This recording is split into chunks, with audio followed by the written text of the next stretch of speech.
Sunday again, January 26, 2025, and as usual, explain again some verses in the Bible. Smallest of all the seeds, but when it grows up, it is larger than any herbs and becomes a tree, so that the birds of the air come and dwell in its branches.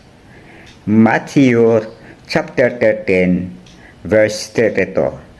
The birds of the air here refers to the creators who will come and lodge in the branches, that is to say, will come to give their knowledge to humanity when humanity shows itself worthy of it. The kingdom of heaven is like leaven, which a woman took and buried in 3 measures of flour until all of it was leavened. Matthew chapter 13, verse 33.